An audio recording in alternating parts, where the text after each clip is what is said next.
In Venezuela, Rio Caribe is located in Sucre State in the northeastern region of the country. This coastal town is home to centuries of history and living traditions. Its streets, its people, and its seaside landscape tell stories of identity, culture, and nature that continue to inspire those who visit. Today, guided by our correspondent Andrea Romero, we will explore its rich heritage and the warmth of its people. The name Rio Caribe reflects both its geography and the heritage of the indigenous people. Implica el accidente geográfico, el río que atravesaba. The name reflects both the geographical accident, the river that crossed the valley, the main river flowing into the sea, and the legacy of the original inhabitants. La toponimia de los habitantes primigenios, los aborígenes caribes. Y diríamos que como pueblo histórico en Venezuela, the Caribe indigenous people. As a historic town in Venezuela, it is the only Rio Caribe that carries the name Caribe. Before 1745, Rio Caribe was already an inhabited valley, according to the chronicles of a Puerto Rican bishop who made pastoral visits. There is also an account attributed to Diego de Brito, who died 70 years before the supposed founding of the town. Cuando nace la plaza en 1745 como plaza When the plaza mayor, was established in 1745 as the main square, Governor and Captain General Gregorio Espinosa de los Monteros issued a decree, calling in all landowners who really had houses and estates to gather and formally structure a town around the main square and the church. This is how Rio Caribe was born, with its orderly streets, blocks, and creates essentially a town founded freely. The St. Michael the Archangel Church, built in 1717, is not only a historic monument but also the epicenter of local devotion as the home of Rio Caribe's patron saint. Every September 29, the traditional galerón is performed, and according to Humberto Brito, something truly unique also takes place. When the portico of that plaza opened, something happened that I know occurs anywhere else. Face to face, stand the only figure in the world to bear the title of Liberator, Simón Bolívar, representing the statue, and Jesus of Nazareth, the revolutionary of love. Imagine that in the sublime meeting of gazes,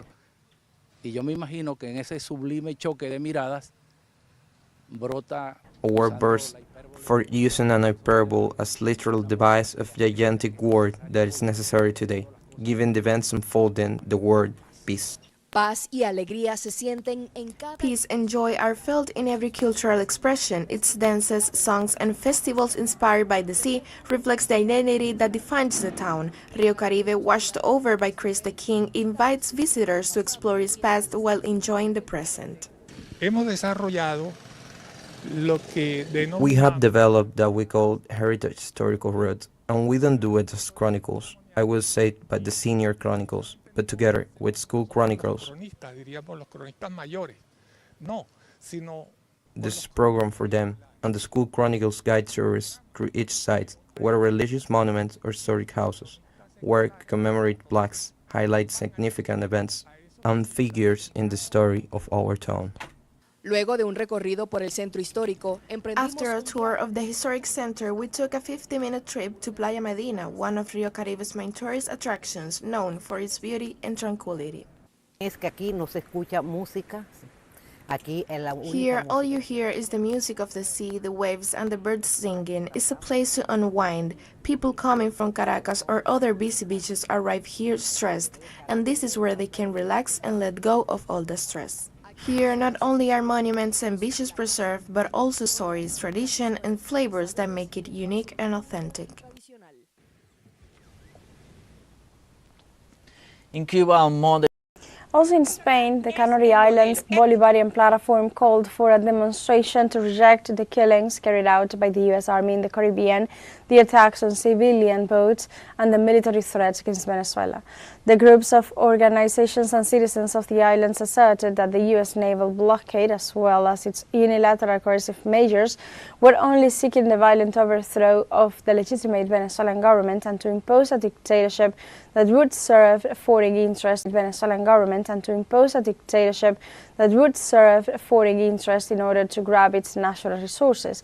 They also urged the Spanish government to reject the colonialist claims made by the United States government on Venezuela and called for the respect of international law. And we go to Bolivia. Security forces cracked down on workers protesting against Rodrigo Paz's decree 5503. On the 9th day of the fight against Rodrigo Paz's policies, Bolivian workers intensified their protest measures by setting up hunger strikes, picket lines, and marching in the center of La Paz. The union mobilization aims to repeal the regulation approved by the executive, which includes the elimination of fuel subsidies. In this regard, a new assembly is expected to be held in the next few hours to evaluate the development of the protests. Union leaders also announced that the marches will continue in the main streets of the center of La Paz. Fire in San Carlos de Apoquindo in Santiago de Chile remains uncontrolled, and another fire in the neighboring O'Higgins region claimed the life of a firefighter. The fire department emphasized that the heat, drought, and winds caused the rapid spread of the fire, but that they managed to contain its advance towards homes and that 99% of the fires are intentional. The wildfires ravaged more than 800 hectares, and despite the resources deployed, Fire Chief Luis Antonio Becerra Pino died during efforts to extinguish the flames in the O'Higgins region. In this context, the Major Rodrigo Palomino said that the volunteers suffered a medical emergency morning on the 30th of December. In other news, we go to Mexico. The President, Claudia Sheinbaum, promised comprehensive compensation for victims of interoceanic train accident. The Mexican president reported that the prosecutor's office has opened the corresponding investigation files and is working with specialized experts to determine the causes of the accident, including an analysis of the information contained in the train's black box.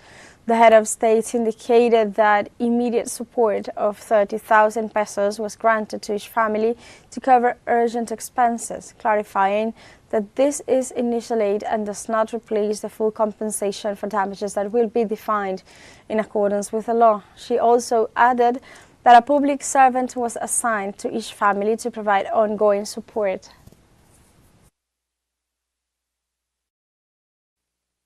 On the other hand, today the General Attorney was at the Security Cabinet. They have already begun an investigation into this case, with the investigation files that need to be opened. Later on, they will provide information regarding the resulting expert reports to determine the causes of this tragic and terrible accident. They are working with experts specialized in each field so that they can conduct their expert analysis, extracting the information from the black box that the Admiral reported on yesterday, and they will be providing the information to the public and, in particular, to the families. Is that one here can't even speak because at the same time the DJ plays the music. That music is for the discotheques at night, not here. But I'm going to say modestly that is the number one hit of the Venezuelan season. They haven't been able to be dropped off the Billboard chart. That is why the year 2026 I put the women attention. I put the grandmother at the lead with her love and the wonder of her blessings that are protective. I put the mother at the lead to protect the family and the community. I put the young women building, starting and working and studying. I put the women in culture and sports. I put the Venezuelan women at the lead of the Admirable Challenge 2026, and I am sure that we're going to new and great victories. And it will be fulfilled. Women, men, it will be fulfilled. And I say that from this International School of Leadership of the Women, Nora Castañeda, remembering her, our teacher and dear comrade of many fights. It will her thinking the sacred sayings of our liberator Simón Bolívar. When 1 year from the Battle of Carabobo, pointing to the path of the homeland for the future centuries, he said, "The peace will be my port, my glory, my reward, my hope, my joy, and all that is precious in the world." Women 2026, peace will be our great victory, peace with dignity, peace with equality, and with the women at the head. We have officially inaugurated the International School of Leadership Nora Castañeda of the great movement Josefa Joaquina Sánchez. Long live alive, long live women, long live Venezuela, my beloved homeland. Quien la libertó, mi hermano, fue Simón Bolívar.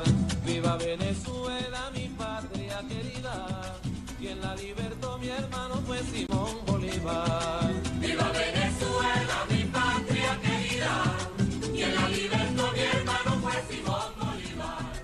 Viva Venezuela. We are live at this hour to Venezuela, listening to statements of President Nicolás Maduro as he was giving a message of farewell to the present year 2025 during the inauguration of the International Leadership School Nora Castañeda. In this scenario, President Nicolás Maduro assured that 2026 promises to bring more prosperity for the Venezuelan people, new models of transformation, more popular power, and also more victories. This is all for the moment. Stay tuned with teleSUR English for more information on this topic. From here, we're not going to leave if they don't count the acts.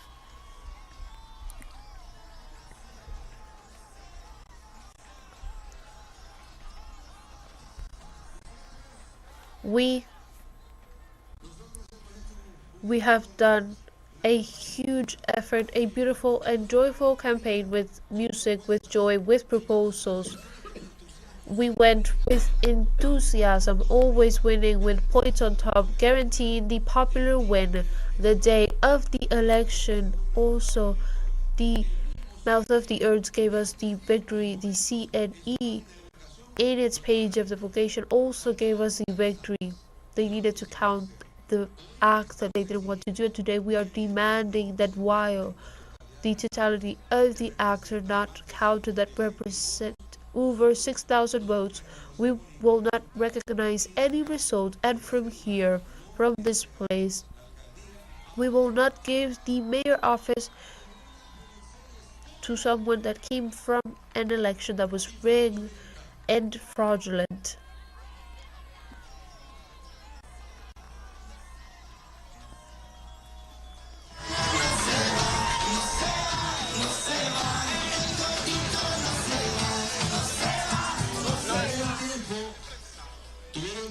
They had time of being an example. We asked of it. We asked each time, in each interview that my colleagues of the media went to the encampment.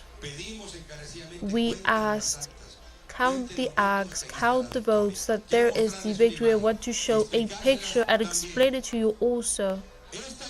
This picture is the result of the sum of the votes of the international audit that has been hired by the CNE.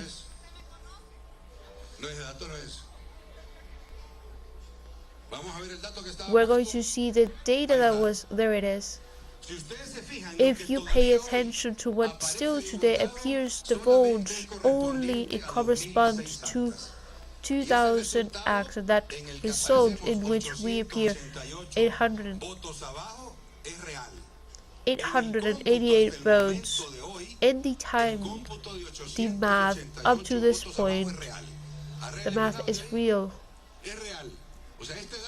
This data that we see here, this data that I'm pointing is real till this date, and with this data, only with 2006 acts, they want to proclaim a winner. Don't be don't have a lack of shame. They're still missing 430 acts plus another 5 acts that the CNE never received, adding these 430 acts that give us 36,202 votes with plus the 416 votes of the 5 acts that are missing from the CNE. This data is not of a computing center, this is of the report of the audit of the electoral. Why didn't they take this report to declare the election that the councillors already had? Their colleagues of communication media, go ask for this information, this report of the CNE, because also due to the transparency law they're obliged to give it to the communication media for the communication media to know the truth. In this report of the international audit of the CNE, we won the election by 235 votes, 200,195 votes, facing 199,960. The margin is very small, and that is why they can't stop counting 100,000 votes, because the difference is very small. But that means that each vote is worth gold, and we have to take care of it with the soul, with life, and with the heart. Today we're calling the public ministry and the electoral council to take care of those 435 acts. We don't want to touch them or move them to ensure that no one enters to mess with that result. And finally, I want to show you something that some of you that know me since I was very little, like Alfredo and Raquel, I'm going to show a book that was written by my grandfather. His name was Rafael Bardales, professor of education, a teacher, and minister of education. My grandfather wrote this book that has the name History of the National Party, and here you can see it. This book that was left to me, a book that is from 1987. It was written by my grandfather in Comayagüela on March the 15th of 1987. My grandfather was a good man. Today, my grandfather, that was the president of the National Party of Honduras, will be ashamed of the people that today pretend to get to power without elections. And still, due to our good people of Libre, for our good people of Libre, and the good voters are also voted for us, and the good Cachoracos are also voted for us, for the independents that voted for us. We're going to take care of each vote with love and compassion and cause until they open those acts and open each one of the votes and guarantee and confirm our victory. Long live Libre, till victory forever. Thank you.